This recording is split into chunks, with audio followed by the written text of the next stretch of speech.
jovens, aqui é o Bruno Gouveia e tá começando mais um episódio de Cabeça de Lab, podcast do Luiza Labs do Magalu. No episódio de hoje, a gente vai falar um pouco sobre como que o computador faz pra fazer detecção de rosto, reconhecer coisa e como que, né, todas essas mágicas visuais falam aí. Nos últimos episódios a gente até falou um pouco sobre alguns casos relacionados ao iPhone, a Nvidia e tudo mais. Então acho que nesse episódio aqui a gente vai pincelar por cima sobre esse assunto aí. Pra isso, eu trouxe uma pessoa do Labs aqui que sabe bem sobre esse assunto aí. E aí, galera? Sou o Nelson, tudo bom? Eu tô no Labs já desde 2014, já fiz bastante coisa, mas o legal é que nos últimos, talvez, 4 anos, ou mais alguma coisa assim, eu venho me dedicando bastante a projetos de visão computacional dentro do Luiza Labs. Primeiro porque é uma paixão minha, segundo porque é a minha área de pesquisa acadêmica, do mestrado, doutorado, etc. E também tentando ajudar e resolver problemas relacionados à visão computacional dentro do Luiza Labs e que o Magazine precisa que seja resolvido. Então, você é mestre e doutor, Nelsinho? Ainda não. Eu sou mestre por enquanto. Doutor é só um plano. Nossa, cara, você tem que ser doutor pra ser o doutor forte. Quando eu for, eu vou usar essa, prometo. Boa, cara. Tem que usar mesmo, porque é maravilhoso. Eu colocaria no crachá, assim, doutor forte. Mas, bom, bora lá.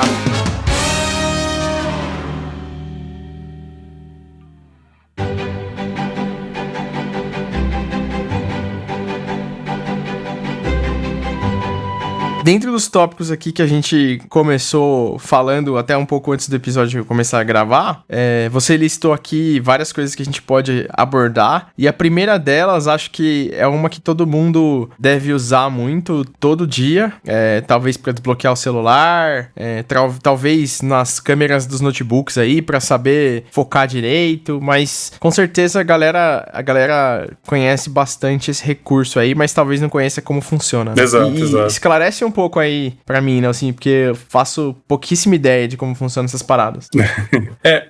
Mas é bem o que você falou, Gouveia.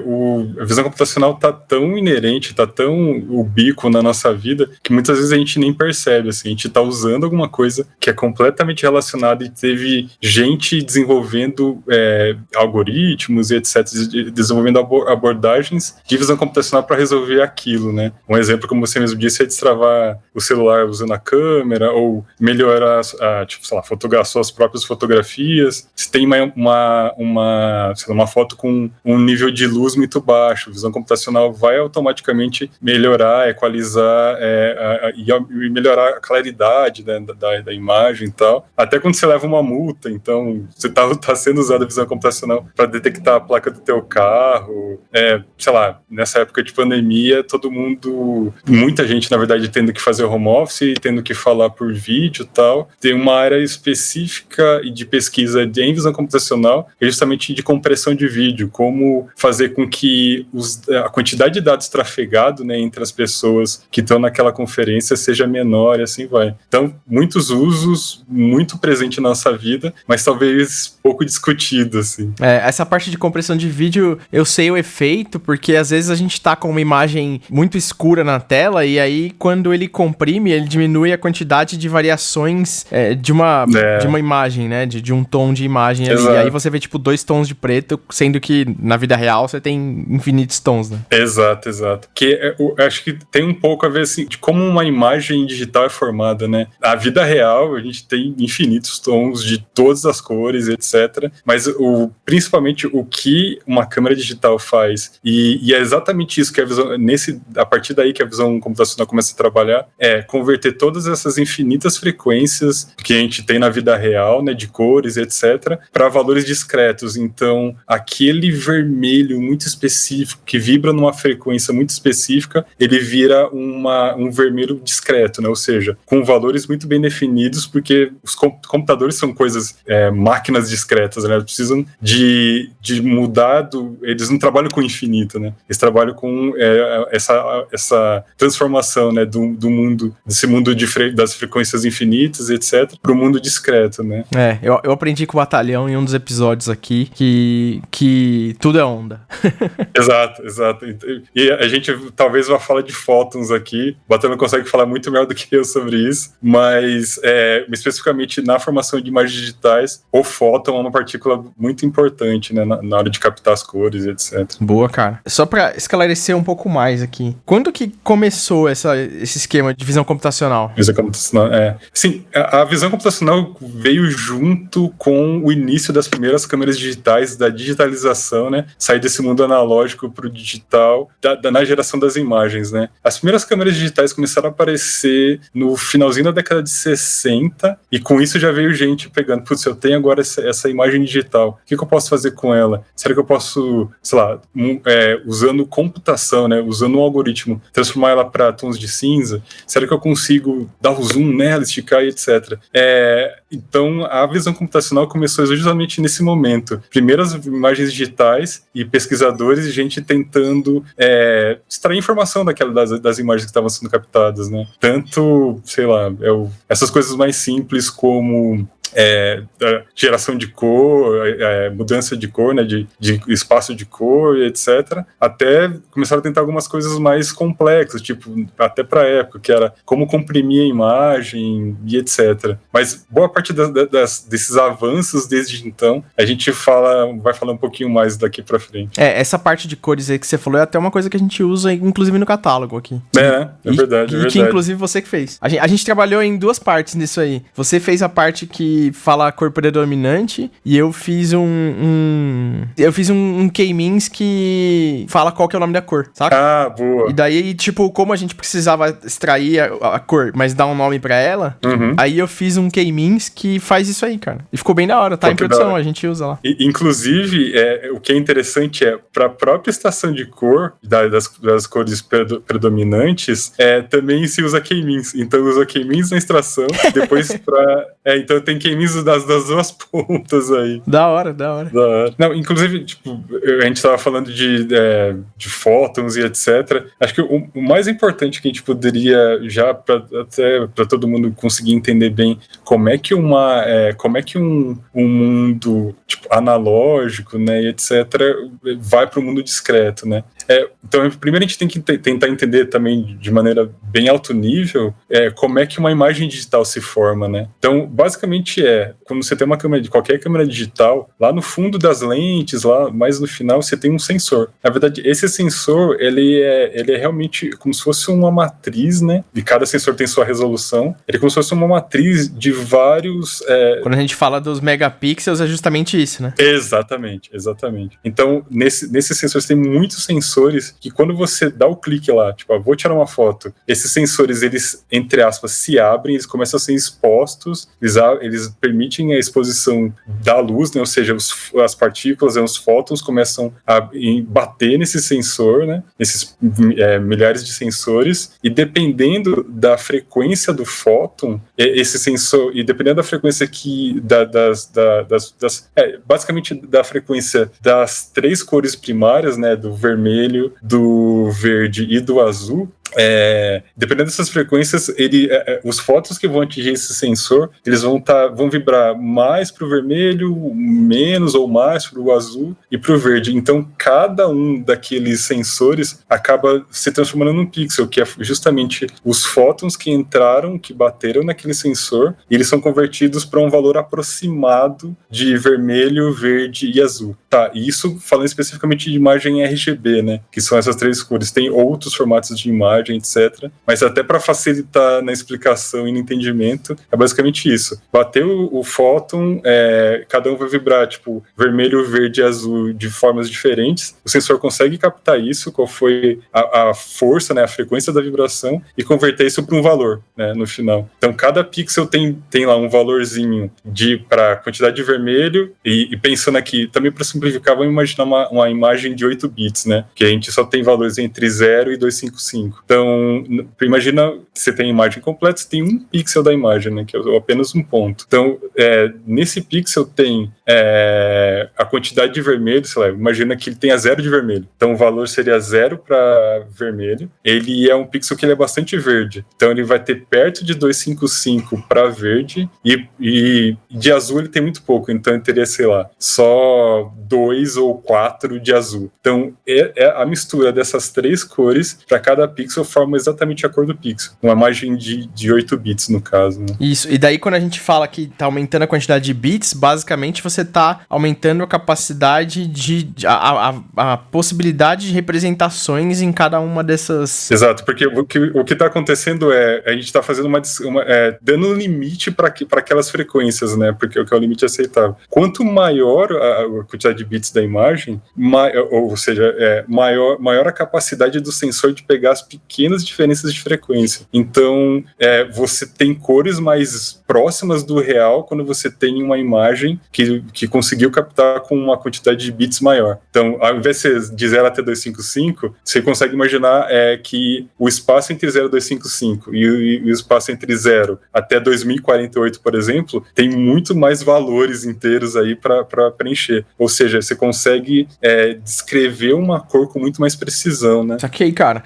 A gente pode falar que toda a parte de pesquisa de fotografia de telescópio lá do Hubble, essas paradas influenciaram na pesquisa e no desenvolvimento dessa área? Sem dúvida, sem dúvida. Porque, basicamente, o que um satélite faz é tentar captar imagens do universo, imagens que talvez a gente não tenha visto ainda, e etc. E, para fazer isso, eles usam sensores muito sensíveis, que captam até faixas de frequência que a gente não consegue enxergar, né, que o ser humano não consegue enxergar, e também uma quantidade muito grande dessas imagens. Então, por exemplo, uma imagem de Marte hoje, eu esqueci, acho que é Discovery, né? Eu esqueci o nome do robozinho que está hoje em Marte, lá o último, mas enfim, ele precisa captar ele capta muitas imagens e para juntar todas essas imagens ele usa um algoritmo ou alguns algoritmos de visão computacional que a gente também usa também quando a gente faz uma foto panorâmica e tal, que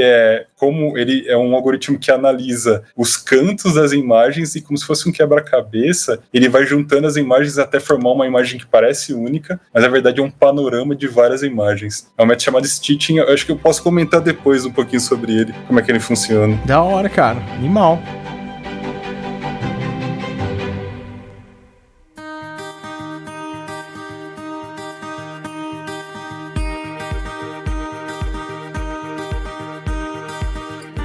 Eu lembro quando você tava fazendo algumas coisas relacionadas à detecção facial, porque a gente sentava perto até. É verdade. Cara, explica pra mim um pouco como funciona isso aí. Como eu tava comentando, visão computacional é um mundo muito amplo. Tem um mundo da detecção facial dentro de visão computacional e dentro inclusive de detecção facial tem alguns outros mundos. Existe um que é uma detecção do tipo, existe um rosto ali que é muito usado, sei lá, nas câmeras, até câmeras antigas, né? Que ele marca um quadradinho no rosto da pessoa e nas câmeras atuais também de celular, você vê a maioria das câmeras, ela marca onde tem o rosto de uma pessoa, né? Ela vai põe tipo uma caixinha, né? A gente chama de bounding box, né? Uma caixinha que cobre o entorno do rosto, ele vai acompanhando.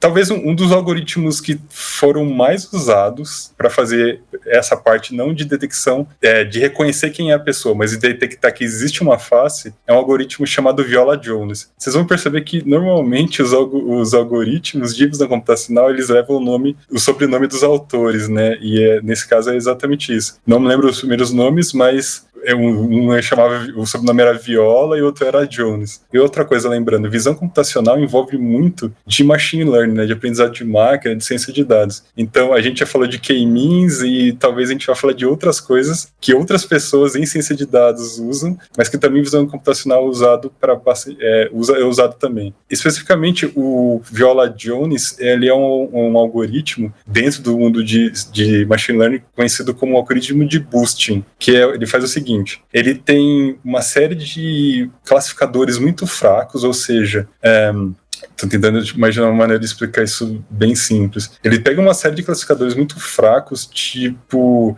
sei lá, um quadradinho ou um quadrado seguido de um quadrado, um retângulo preto, só que no meio com uma faixa branca, etc.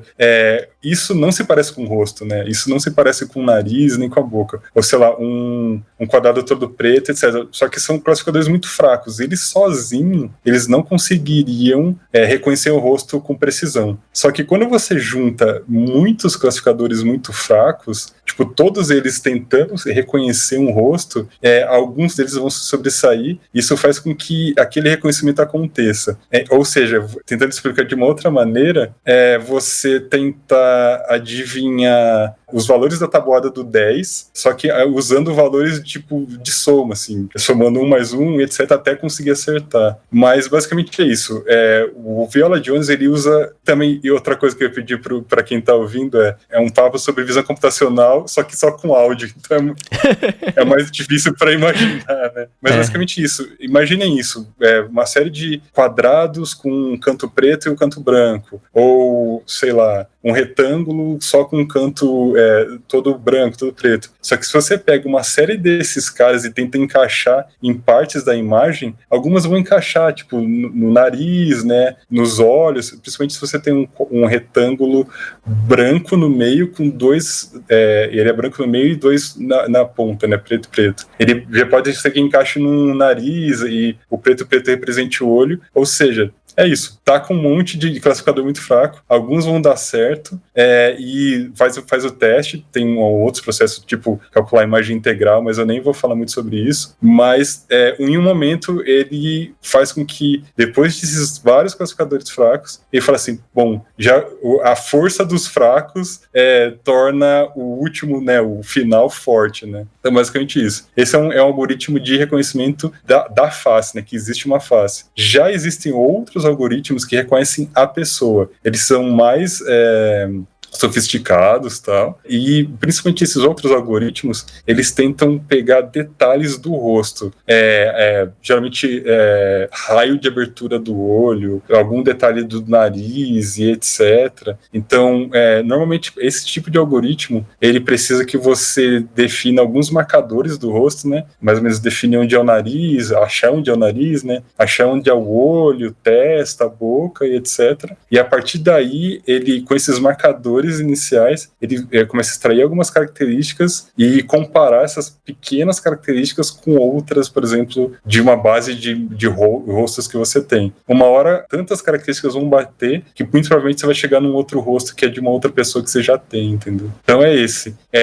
tem esses dois mundos mesmo na detecção de face, né? Saquei. Tem uma similaridade entre NLP e visão computacional do ponto de vista de treinamento, porque, pelo que você está falando, precisa eu fiquei com a impressão de que precisa bastante massa de dados para treinar os modelos e conseguir configurar, regular, sabe? A maior parte dos métodos de machine learning que são usados dentro de aprendizagem de máquina, uma boa parte também são usados em NLP. Por exemplo, redes neurais em visão computacional é algo sempre presente. N arquiteturas diferentes, formas diferentes de fazer, sei lá, quantidade de camadas diferentes, etc, etc, mas elas sempre aparecem. Em NLP também. Você sempre tem alguma rede neural com uma arquitetura específica que tenta, sei lá, prever o que a pessoa vai escrever ou criar um novo texto a partir daquele texto inicial. Mesma coisa com imagens, assim. Porque a ideia toda tanto em NLP, na maioria das vezes, quanto em visão computacional, o que está se tentando fazer é converter uma representação orgânica, natural, né, que é, sei lá, luz, imagem, etc., ou escrita, texto e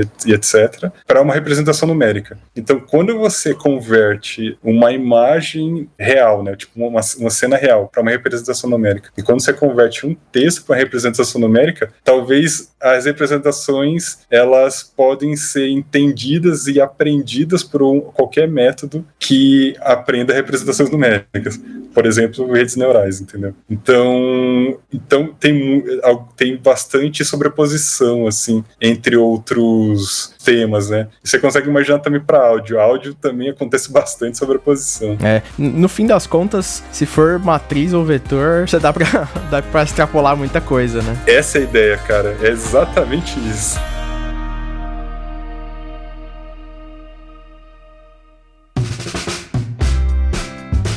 Cara, que mais que a gente tem de exemplos aqui pra falar sobre essa parte aí de visão computacional? Assim, é um mundo bastante amplo, mas acho que o que a gente mais consegue ver de exemplo com relação à visão computacional, a gente daria para dividir mais ou menos em, talvez, transformações geométricas, né, que você faz, ou cromáticas, ou seja, converter uma imagem colorida para preto e branco. Você faz uma operação nessa matriz de valores que a gente estava comentando para que isso aconteça. Eu quero dar um zoom. Hoje o zoom é tão simples, né, tão banal, mas é um esforço de visão computacional também dar um zoom numa imagem, né? Como é que você, talvez um zoom, digo, sem perder qualidade, né? Como é que você faz com que a imagem aumente de tamanho, sendo que os pixels você não tinha essa informação antes, né? Como é que você gira uma imagem e que tipo de cálculos precisam ser feitos para que esses pixels se movimentem ou girem nesse sentido, né? Então, acho que o mais primordial de visão computacional é transformações geométricas e tudo, exatamente como você falou,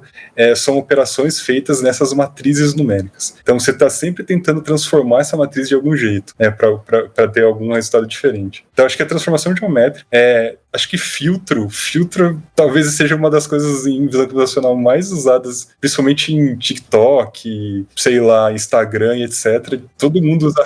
Filtro que você tá falando é filtro tipo de Instagram mesmo. Isso. É porque tem ideia de filtro em visão computacional, a gente pode até transpor ela para filtro do Instagram, mas também o filtro do Instagram, ele é um esforço de visão computacional, de como alterar a imagem original que entrou ali pela câmera, fazendo isso muito rápido, alterar todos os pixels para que você tenha um efeito específico, né?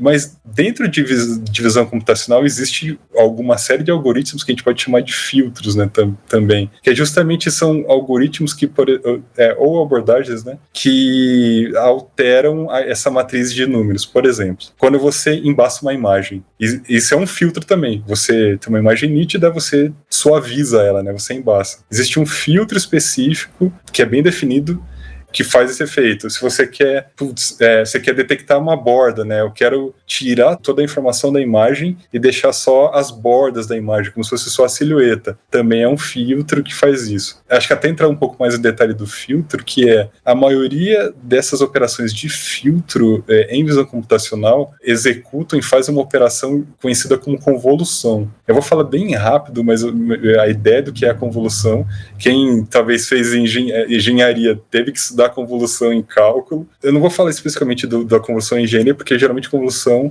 que vem em estudo de cálculo e tem o tempo como elemento, e imagem não tem um tempo, né? Na verdade é só aquela matriz de pixels. Então você imagina, vamos de novo para imaginar como é que funciona um filtro e uma convolução convolucional.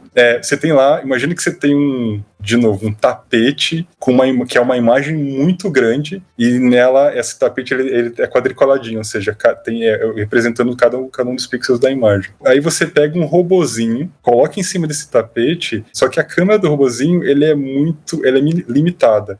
A câmera do robozinho só consegue ver, sei lá, um quadrado de 3x3, né, em cima desse tapete, né, em cima dessa imagem. Então o que o robozinho faz? Ele pega lá no começo da imagem, pega um quadradinho 3x3 dela, um pedacinho, e vê o que está acontecendo ali. E imagina que esse robô, ele está tentando clarear a imagem. Então, a imagem muito escura está tentando clarear. Então ele olha para esse quadradinho 3x3 e ele fala assim, tá, o que eu tenho que fazer nos valores, né, numéricos desse quadradinho 3x3 é somar um número que, quanto mais altos são os números, mais próximo do branco você tá, né? Então eu vou somar mais 10 em cada um desses todos os pixels que estão embaixo desse quadradinho 3x3. Aí ele anda mais um pouquinho, pega outro quadradinho que não sobrepõe, né? Tipo desse 3x3, e vai lá e faz a mesma operação, mais 10, mais 10. Ele faz isso na imagem inteira. Isso, na verdade, é uma operação de convolução. É você, explicar da maneira mais simples. Você tem uma matriz maior, você pega uma matriz menor e passa essa matriz em cima da imagem maior, né? Do tipo da matriz maior, fazendo alguma operação em cada passagem que você faz. Nesse caso que eu falei, se você somar mais 10 em todas, no final você vai ter uma imagem mais próxima do branco, ou seja, a imagem vai ficar mais clara nesse momento. Isso é uma operação de convolução, muito resumidamente. Eu não entendi muito, cara. E eu vou tentar dar um passo pra trás e me fala um outro uso de convolução. Talvez um outro uso de convolução é pra você embaçar uma imagem, né? Tipo aquele negócio que você liga aqui no Meet pra embaçar o fundo da pessoa? Exato. Aquilo é um conjunto de coisas, só que o que tá acontecendo de embaçar o fundo é que em tempo real e só naquela região externa, né, de onde que tá embaçando, foi usado uma convolução, uma série de operações de convolução. Ou seja, como tem a separação da pessoa, então onde a pessoa tá, não é passado esse filtro convolucional, mas fora, no entorno, né, no fundo, é passado esse filtro convolucional. Então, nesse entorno, passa, tipo, imaginando de novo aqui, aquela matriz pequenininha, fazendo um cálculo específico, e o resultado, né, o resultado desse cálculo, você troca direto na matriz. Tô tentando achar uma outra maneira de explicar isso.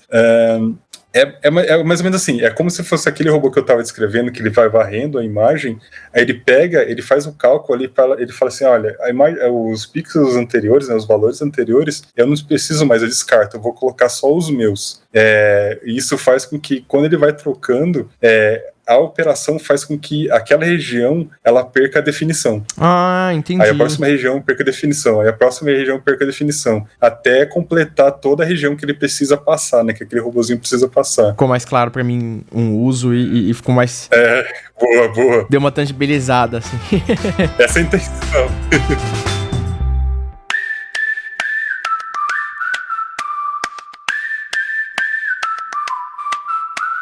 Visão computacional e essas operações em matrizes, né, principalmente em vetores, eles são tão importantes que praticamente qualquer CPU, a CPU que você está ouvindo aqui o áudio, a CPU que a gente está vendo depois um vídeo, etc., ela tem algumas extensões. Então, as próprias fabricantes de CPU, elas falam, cara, isso aqui é muito importante. Então, a gente precisa colocar dentro desse chip também alguns transistores, etc., que sejam especializados, ou o conjunto, né, deles, sejam especializados em fazer esse tipo de cálculo.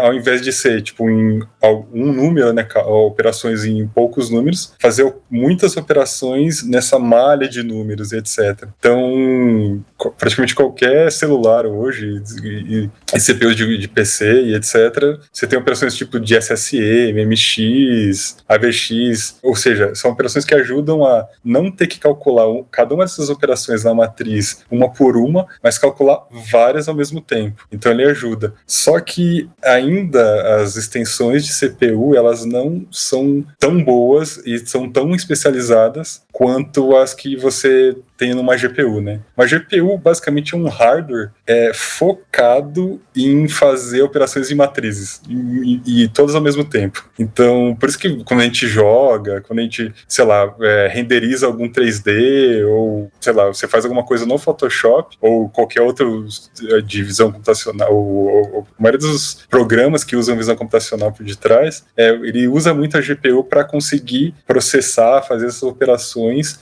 massivamente e ao mesmo tempo em vários desses pixels, dessas frequências e assim vai. Então, muito provavelmente se você estiver trabalhando com visão computacional, você vai querer usar essas operações e vai querer usar uma GPU também. Da hora, cara. Tem um negócio que você falou dos processadores, que nesse último iPhone que lançou aí, eles mostraram que ele tinha segmentações na CPU lá e para ter especializações, né? Tipo de machine learning, de umas paradas diferentes assim.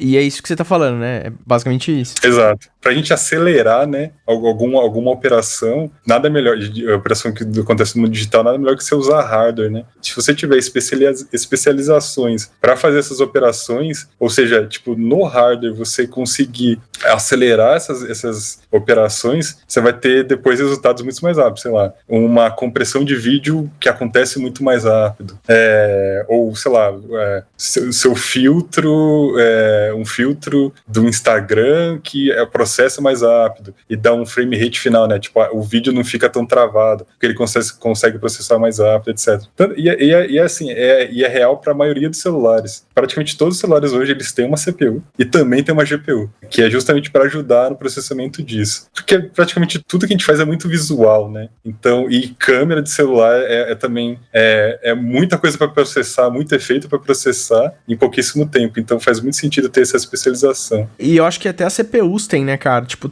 as CPUs da Intel, elas têm uns blocos de gráfico lá também, né? Tem. Esses AVX, o MMX, SCC são todos que são relacionados, assim. Tanto é que eu sou das antigas, eu lembro eu tinha meu 486DX4 lá, Opa. Que ele tinha CPU, esse é das antigas. E ele também tinha muitas delas tinham um processador matemático. Era um outro processador fora da CPU, que já começava a se especializar nisso. Aí veio as GPUs, que exatamente isso.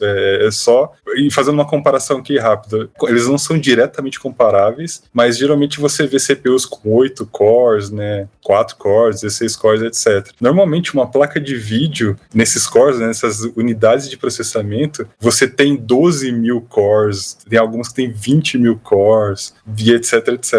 Então, dá para imaginar a quantidade de operações, essas pequenas operações numéricas que podem ser feitas ao mesmo tempo numa placa de vídeo e que não conseguem ser feitas ao mesmo tempo numa CPU, né? Cara. E você falou de umas coisas aí, eu lembrei de uma parada que até a NVIDIA com a linha RTX, e eu falei isso em vários episódios, né? Sobre eles fazerem upscaling, né? De você diminuir a resolução do que você tem, tipo, você corta pela metade a resolução, daí você dobra onde você vai exibir, e aí você usa um algoritmo de machine learning lá pra fazer essa resolução ficar melhor. E aí você ganha um monte de FPS no meio do caminho, assim. Exato.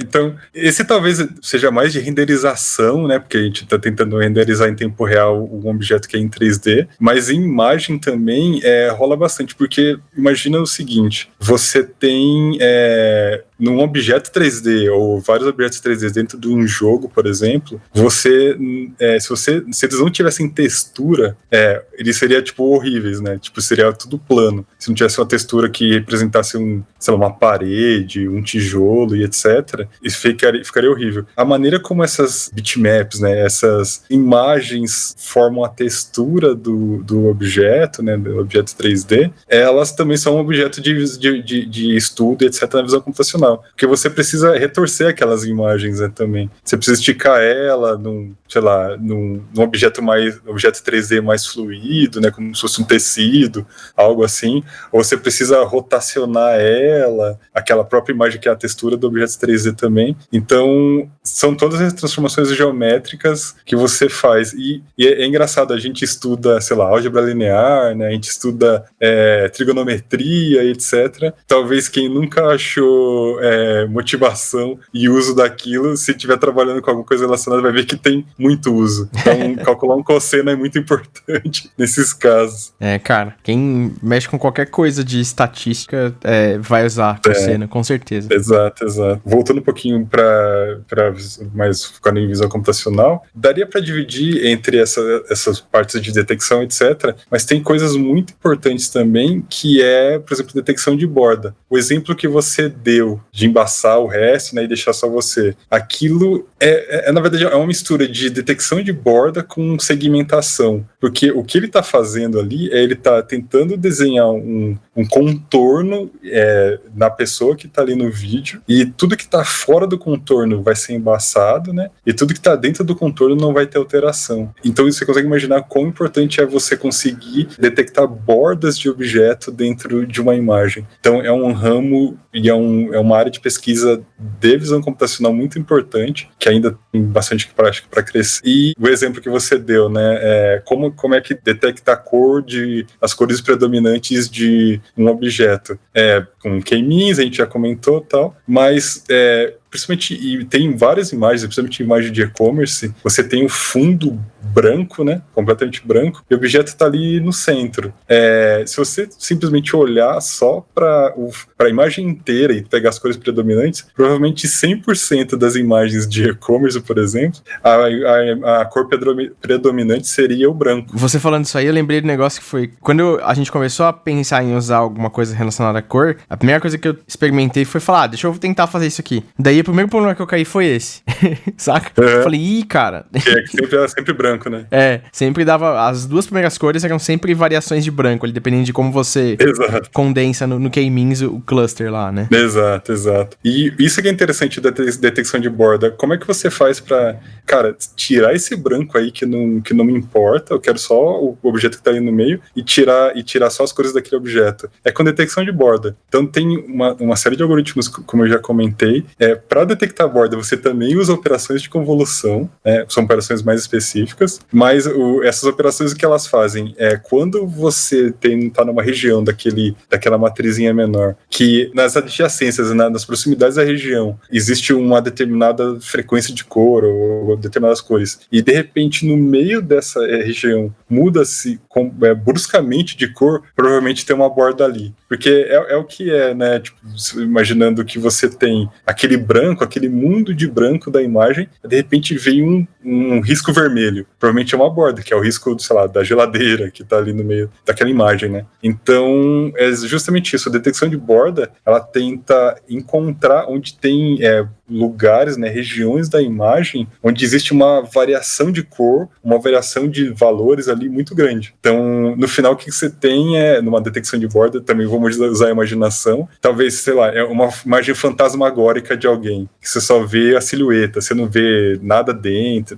e etc. Você só vê a silhueta, o fundo fica todo preto, dentro fica todo preto, mas exatamente nas extremidades da pessoa, isso é ressaltado, porque teve uma mudança de cor, né, uma mudança numérica ali naquela região muito alta. Então, a detecção de borda é bem importante. É isso que faz com que a gente consiga focar só no objeto que está no centro ali, etc. E esquecer todo o branco que está atrás. Mas você parte de um pressuposto que o objeto principal está no meio. Não necessariamente. Basta que a região ela tenha uma mudança brusca de cor, já é suficiente. O objeto pode estar lá no canto e o resto for todo branco. Quando esse filtro convolucional, nessa convolução, chegar naquela região, ele fala assim, opa, aqui na esquerda é tudo branco. De repente tem tem uma elipse aqui, tem uma mudança de cor grande. Então provavelmente aqui é uma parte da borda, entendeu?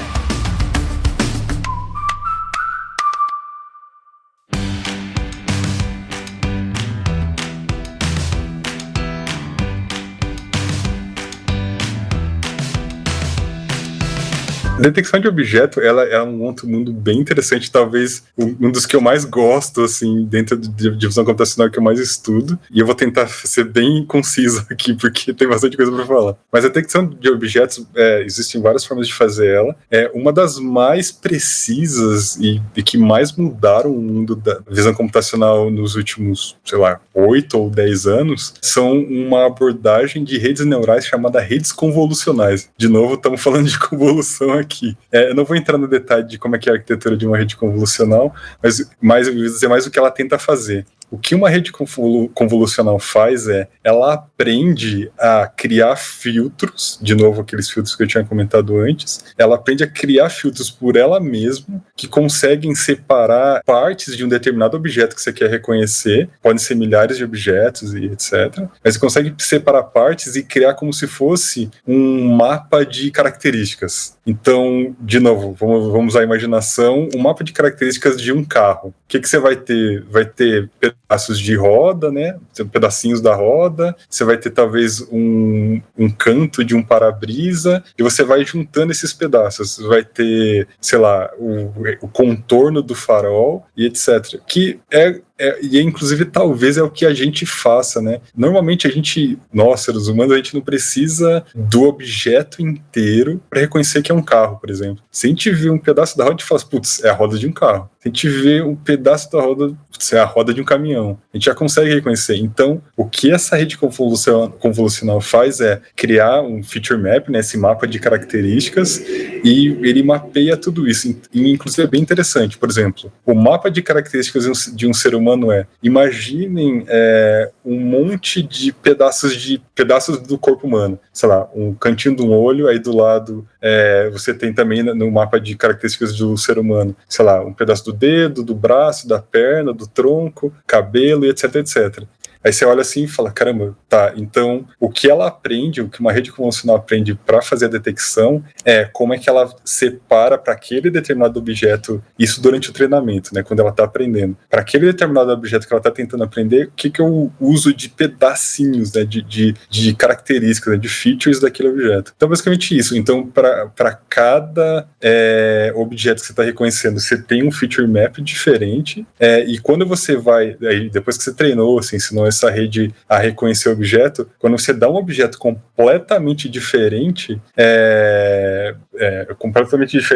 ou seja, que ele não, uma foto, né, uma imagem que ele não tenha visto antes, o que ele vai fazer tirar, ele vai tentar comparar, esse aqui bateu com esse pedacinho do olho, bateu com esse pedaço da mão, comparando com tudo isso, eu posso dizer com, sei lá, uma porcentagem X de confiança que isso aqui é um ser humano que tá na imagem. Então eu consegui reconhecer com uma confiança X que ali tem um ser humano. É isso, assim, tipo, resumindo bastante. Entendi.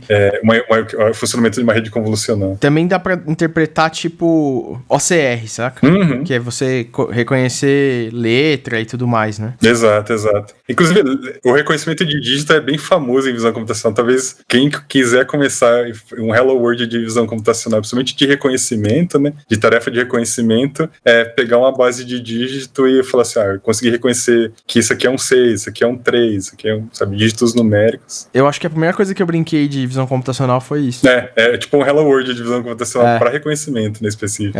E é legal porque é bem didático, né? Porque tem os exemplos falando lá de como a gente entende uma palavra mesmo quando tiver faltando letra e é bem legal, assim, cara. É bem didático, é verdade. É um bom caminho aí pra quem quiser começar a navegar esses mares aí.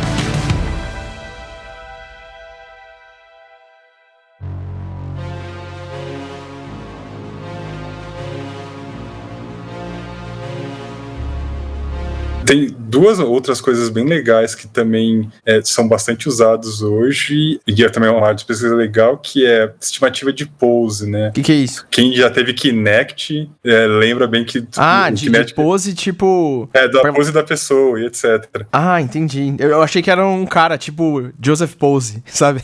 Não. É tipo, sei lá, assim, dado uma imagem em 2 dimensões, e lembrando, quando eu falo imagem, isso inclui vídeo, porque vídeo todo mundo deve saber que é uma sequência de imagens. Então, tirando algumas coisas específicas com relação à animação, né, movimento, basicamente você consegue ver um vídeo como se fosse uma imagem também, uma sequência de imagens. E a estimativa de pose é legal porque ele, a partir de um vídeo, né, de 2 dimensões, ele consegue estimar o movimento do esqueleto, né, de outros seres humanos. Então, a abertura que isso dá e as possibilidades que isso dá são bem grandes. Do tipo, tanto como do Kinect, né, pra quem lembra, que eu tô dançando do Just Dance aqui e eu fiz esse movimento com a mão. Então ele reconhece que o meu esqueleto virtual foi pra esquerda, foi pra direita, etc. Até coisas mais legais ainda, e talvez suprassumos dentro do e-commerce ou do varejo no geral, de visão computacional, que é, por exemplo, o Amazon Go. O Amazon Go usa muitas abordagens diferentes de visão computacional para você conseguir entrar numa loja, pegar um produto e sair de lá sem ter que passar por um caixa, sem ter que fazer o pagamento, etc. Porque reconhece qual é o objeto, reconhece qual é a intenção da pessoa, né? Ela tá indo, o movimento do braço dela tá indo pegar o objeto. Ela colocou no bolso o objeto. Então,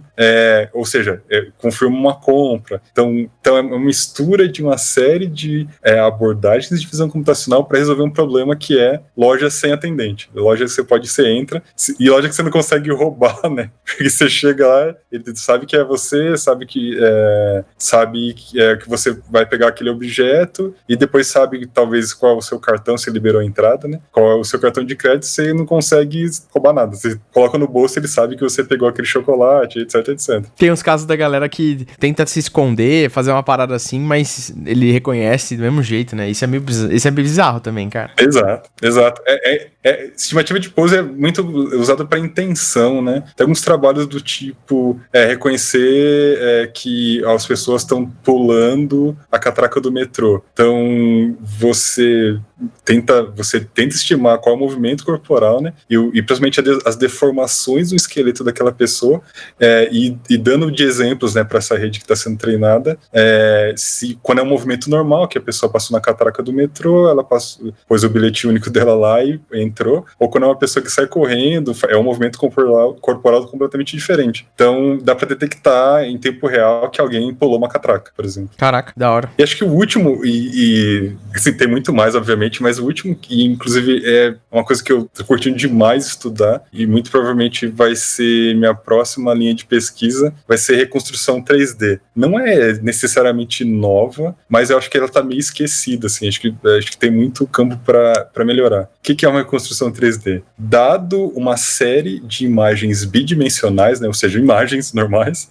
você conseguir reconstruir um ambiente, uma cena em 3D. Então, se você tem uma série de imagens de uma estátua, né, você conseguir juntar os pedaços dessa estátua, os pedaços dessas imagens todas, e principalmente compreender como é que é a deformação, qual era a posição da câmera virtual, né, imaginando que a câmera estava pegando de cima, tá pegando de lado, etc. Você consegue reconstruir uma imagem 3D. É parecido com o que é usado, por exemplo, quando você faz seu próprio boneco e imprime em 3D. É um negócio parecido, mas é um ambiente muito controlado, né, nesse caso. O legal é, tipo, conseguir fazer isso, conseguir mapear a sua casa inteira, tirando várias fotos dela, e de repente você consegue ter sua casa 3D de novo, ou um monumento, e assim vai. Então, conseguir fazer objetos 3D a partir de imagens bidimensionais. É uma outra linha de pesquisa, uma outra coisa dentro de visão computacional que tem bastante gente trabalhando, mas não tanto quanto eu gostaria, eu acho. Mas é isso, assim. Acho que reconstrução 3D é talvez um próximo passo. Mas eu acho que dá pra dar uma roubada aí também, né? Que eu tenho visto a galera usar, tipo, esse iPhone novo que tem o LiDAR lá, que é o sensor lá que a Tesla também tinha pra detectar objeto e tudo mais, pra mapear, né, um espaço e tudo mais. Exato.